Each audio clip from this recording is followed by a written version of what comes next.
obsession with black men. All I gotta say is Duke Dennis and Michael B. Jordan. We've been getting a lot of trash on the channel so far. If you want to join the community, just hit that subscribe button, bro. That jump free, bro. Let's get with the video though. 6'7", 313, extremely long arms, underclassman, still 20 years old. He flashes. Look at the lower body, just huge. He's got dancing feet with that lower body. It's unbelievable. Look at the body. Look at that bubble butt. Look at that. What? Yeah, this nigga's crazy. Is that not a crazy statement? Yo, this nigga's teeth white as hell, bro. Hold on. Hold on. You see this guy? This nigga teeth about white as muffled, shit. so you really gotta pay attention. God damn. I thought my shit was white. Glee, my nigga, you see the sunshine out that motherfucker, bro. You see that shit sparkling. Anyways. 5'9", 210. 441. Okay. 9 3/8 hair. 8.5 inch. That person you just heard talking is Jerry Jones, the owner of the Dallas Cowboys. I understand knowing the stats of your players, their height, their 40 time, their wingspan, but why do you know their meat size? Did this nigga just say 8.5 inches? This nigga's really tapped in with his team, bro. Hey, bro, that's a good coach. That's a good whatever this nigga just said, bro. Hey, bro, as long as he's tapped in with his team, you know what I'm saying? Like, if you know your team well enough to know their meat sizes, bro. Hey, bro, you're really tapped in with your team, bro. Listen here, what type of freaky operation is the NFL running? One of the things LeBron has, and I've never seen anything like it, is intuition. If he was a sea captain and he was in control of the Titanic, it would have never hit the iceberg. I've never seen a guy that can see problems before they happen. I forgot to add LeBron James in the mix. We got Duke Dennis, Michael B. Jordan, LeBron James, King James in the mix.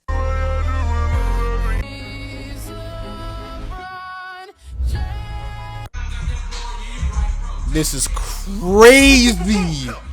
Bro, is that not crazy? Not playing. It's LeBron, so I understand. I mean, LeBron glaze. We all glaze LeBron for real. It's very justifiable. He probably wouldn't have crashed the Titanic. But no, seriously though, all jokes aside, today we're going to be talking about the fetishization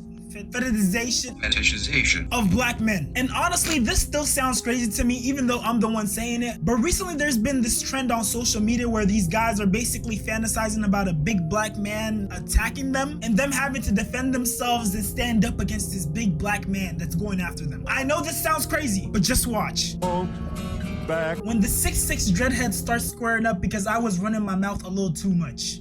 That's just me, bro. Shit, bro. I'm like 6'6". I mean, take away like a smooth foot, but I won't back down. And bro doesn't know how to shut up, so now my 5'10" ass gotta dance with the 6'5", 250 and lean dreadhead. When the 6'5" dreadhead starts squaring up because I was running my mouth a little too much. And I'm sure you've all noticed they're using the same song with the lyrics, and I won't back down. So they're basically just trying to say that they're not scared, they're not intimidated by a black man. Which, I mean, for you to even be thinking about this type of scenario unprovoked says a lot about how you feel about black men. And these niggas are lying too. Unless that nigga got a 10 million on his hip. Bro, a 6'5", 250 pound dreadhead? Come on, bro. You're not gonna be a little intimidated? Nigga, I'm gonna look at that shit be like, I'm gonna look at that John. I'm gonna look at that nigga though. I'm gonna be like, yeah, bro, you got it. I'm gonna fight my battle, but I don't know if I'm gonna win. When the 6'5", 250 pound dreadhead lays my boy out in the 9 jams. POV, you're a 6'5" nonchalant dreadhead. I wanna work with the nonchalant dreadhead. No, I'm gonna work with the nonchalant. Oi, Baca. When the 6'4" dreadhead squares up because I said the no word too many times. When the 6'4" dreadhead starts squaring up because I said my favorite word too many times. What plays in my head while the 6'7" Now, mind you, I think we've seen a common occurrence among all these little videos, bruh. And that's that they're all being made and said by Caucasian men. But yeah, this gotta be racist. This gotta be a little racist. It's gotta be a little racist, bro. They keep getting taller. What plays in my head while the 6'7" dreadhead squares up because I said my favorite word too many times? It's an A, not an E, buddy. Okay. When the 6'6" dreadhead squares up because I said my favorite word a few too many times. And what's that favorite word, bro? When the 6 Are we talking hard R? We talking A? Regardless, bro. Niggas shouldn't be saying that. 6'4" dreadhead squares up after I said a no-no word too many times. When the 6'4" dreadhead starts gripping his waistband after I use my favorite word too many times. So we got some people just being racist because why are you using the N-word to begin with? I'm saying. And they're all Caucasian men, bro. Talking about some nigga this, nigga that. Nigga, please. And then we got some people being racist and they want to get into an altercation with black men and possibly be able to use their 9.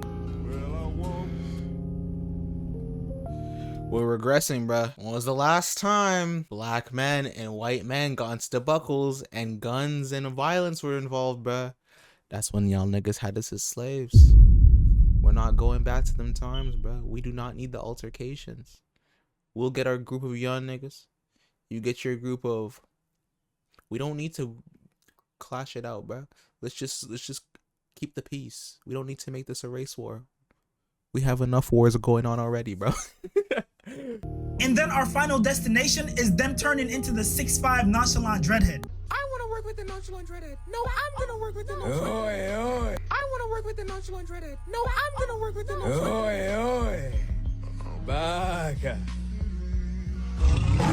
And I want y'all to keep in mind that they're making these TikToks unprovoked. They were probably just vibing on a random day and just thought, let me make this TikTok about what would happen if I got attacked by a big black man. And now what I'm wondering is, how often do they think about big black men? And what other thoughts do they have about big black men? Do big black men haunt them in their nightmares? When they're walking with their girl, do they think, oh, what would happen if a big black... No, I'm playing. Let me stop. Bro, this trend under the audio is so fucking cringy because it's literally just people doing shit like... No, baby, it ain't just that. It is what you said. It is so weird that they glorify harming black men. But you want to know what it really, really is beyond that? They're attracted to tall black guys. And they're so attracted to them that they have to misplace it. Because they can't admit to themselves that tall black guys are their type. So they have to change the attraction into anger. You know, I don't know if that's the whole... That's not a bad take. That's not a bad take. The reason I say that's not a bad take is because niggas be talking about, oh my gosh, I hate light-skinned women. Deep down, bruh. Deep down, I know you want a light-skinned woman by your side, but stop the cap. Niggas be talking about, oh, I don't like this race. I don't like this race. We know why, bruh. It's because you once liked that race and some bullshit happened, bruh. Or you're just trying to... But not that, I'm not gonna lie, no, she's just babbling, bro. Like, niggas saying they're attracted to all those niggas were gay. Whole truth, but I definitely feel like there might be some truth to that because I honestly can't wrap my mind around why this trend would come about unprovoked. Okay, I wouldn't say attracted. I'd say like they admire, more of an admiration. Like, okay, I wish I was that. I wish I was that nigga. You know what I'm saying? I wish I was the 6'6" dreadhead. I wish I was the 200-pound buff nigga that could pull any baddie that he wants. Like, what caused you to sit there and just think to come up with this trend and be thinking about black men that much? Admiration for black men, but it isn't, because you see, having a fetish isn't the same as being attracted to someone. Attraction is normal. Someone might be beautiful or they might have a trait that you admire and you're attracted to it. But see, it becomes a fetish when you reduce someone to a stereotype. They're turning black men into a fantasy or an object rather than a whole, complex, complete human being. And I know some of you might be asking, what's the big issue here? You see, when you remove the humanity from someone, it becomes easier to do things like putting the Mandingo stereotype that used to be on black men. Black men were portrayed as these wild, lustful animals who just want to everything. And I know this might come off as a stretch to a bunch of people, but even things like the original King Kong movie might have possibly played into that stereotype, especially considering the era that it came out in. A group of white men accompanied by the... I'm not gonna lie, anytime I hear a stereotype about any group or like race, is it crazy for me to say that like stereotypes gotta come from somewhere, bro? There's gotta be some truth in the stereotype. I ain't gonna say which ones are true. I ain't gonna say which ones are false, because that would be crazy. The quintessential white woman traveled to an uncharted island inhabited by native savages who worship a giant black beast named Kong. The men capture the beast and bring him to America in chains. We'll give him more than chains. He has always been king of his world, but we'll teach him fear. Sound familiar? Not long after, the beast escapes his captors and steals the woman. She is saved by heroic white men who kill the black beast and reunite her with her intended mate. Whether Cooper intended to or not, Kong can be interpreted as an allegory for the American slave trade and interracial relationships. And in modern times, the Mandingo stereotype has turned into the Tyrone stereotype. You know, this black alpha male who's just going around sleeping with people's wives and is super promiscuous. And one of the things that really played into these stereotypes and made them worse were adult films. They were literally playing out certain people's fantasies of a big black— Yo, this is crazy. This is crazy. Pixar, Disney, Pixar stuffed. Social media is doing the black community injustice. You hear about all these rappers talking about gang violence. You hear about all these black female rappers talking about sorting themselves out. I mean, shit, bro. If I was another race too, bro, I'd probably think that all these black people are the same type of timing, which is not right to think. But when it's being portrayed on the media, what else are you supposed to think? Man, you know, taking advantage of a woman or being promiscuous, sleeping with someone's wife. Just some really sick stuff. This may be surprised, but if you ask me, white men probably fetishize black men's bodies the most. Although not always sexually from a space of gratification, but through this vicarious consumption of black men's bodies. We see it mostly to me in sports, but also in porn, in the arts, etc. We see it in how white men sexualize and castrated black men during lynches. And the most heinous acts of white terrorism from the past, from Rosewood to Tulsa to St. Louis, were often in the name of protecting the virtue of white women from black men. Basically, since slavery, black men's sexuality has been imprisoned by this intersection of racist and misandrous violence. And over time, as with many cultural taboos, in a conservative society, it has turned into genuine fetish and kink. Myths about the size of black men's penis. Black man is excellent love. That shit ain't a myth, bro. Pause. Pause, bro. That shit ain't no myth, bro. The celebration of idealized black men's physiques. A bevy of sex toys meant to resemble the mythologized, disembodied phallus of black men, along with more than a few jokes, tropes, and myths about black men's sexuality. Things that aren't only fetishized by white men and women, but men and women of all races, black women included, and black men as well. Black men today. I could kind of agree with this, because when you look at beauty standards nowadays, what do they portray to? They portray to like a big butt, slim waist, or like that type of thing. And what group of people usually tend to have that naturally? It was more the black people. And then black men, again, they were seen to be more brawny, like muscular. I don't know about tall. Are black men tall?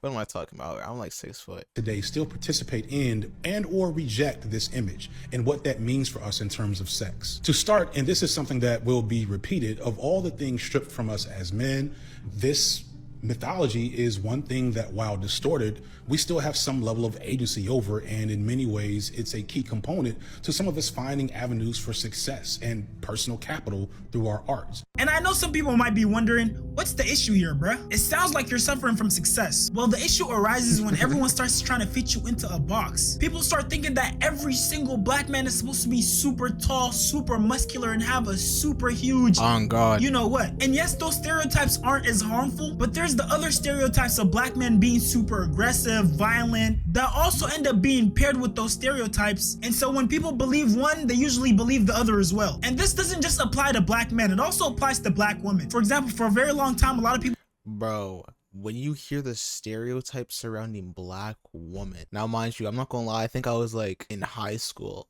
and I low-key got like affected. Like I got brainwashed by social media and shit, because there's so much negativity about black women. I started to believe that shit was true. I was thinking, damn, these black women are loud, all they do is gossip, they're aggressive, they're mean, all that stuff. Now mind you, there's obviously going to be that side of people. That's not the majority though. and it never will be the majority. That shit needs to, y'all niggas might be right, but I might need to take them, figure something out with the batteries now. People thought that the black woman is somehow much tougher than every other woman. They just assumed that black women were less fragile, they're able to endure more, and that stereotype ended up growing to the point where it started affecting black women in health. Because certain doctors thought that black women were tougher, they would do things like give them less pain medication, or not give black women the same care they gave. And I'm not gonna lie, and I did have this conversation with my lady like a couple of days ago. And she wasn't saying just like black women, it was more like an all woman thing. Like they feel like women have like a higher pain tolerance than men when it comes to like the medical stuff. So I feel like to try and save money, they just don't be giving the patients or the woman the pain medications they need or what they need, even if they say they're in discomfort. And it is wrong. To non-black women. Black women are more likely to die or have complications during pregnancy or childbirth. So let's talk about it. So much of why this is because of societal and structural racism. What does that mean? It means all the toxic stress and the racist things that black women face every single day in their lives. When a person is faced with chronic stress, their body responds by releasing stress hormones. We know this. This is a medical fact. This is not open to interpretation. So imagine being a black woman constantly exposed to racism every single day. So where does that leave us? Black mothers are more likely to develop preeclampsia, diabetes, need to deliver by C-section, have babies that are born small, and much higher rates of preterm or premature birth. Gosh. All of that, bruh. I'm not gonna lie, I was a natural birth myself. If you were a C-section, at least you came out healthy. Trigger warning. The risk of a black woman dying in childbirth or shortly after is 3 times that of a white woman. Maternal mortality increased by 14% in 2020, and black women were disproportionately represented in those numbers. In 2019, 754 women died in childbirth. In 2022, it was 861. And though black women only make up 13% of the population, about a third of those women were black women. I hope you learned something from this video. And here's a little cheat sheet if you're ever wondering, am I appreciating or fetishizing? Would I still be interested in this person if they weren't black, Asian, Latin, or whichever POC you're interested in? Do I know anything about them? This is a good video. That's good food for thought. Before you do think of something or say something, is it a fetish? Are you saying that? Are you really taking accountability of what the other person might think? Or how the other person might feel? Hey bro, just let me know your opinions in the comment section below. Don't forget to leave a like, subscribe, post notifications, binge watch the rest of my videos. We're out of here.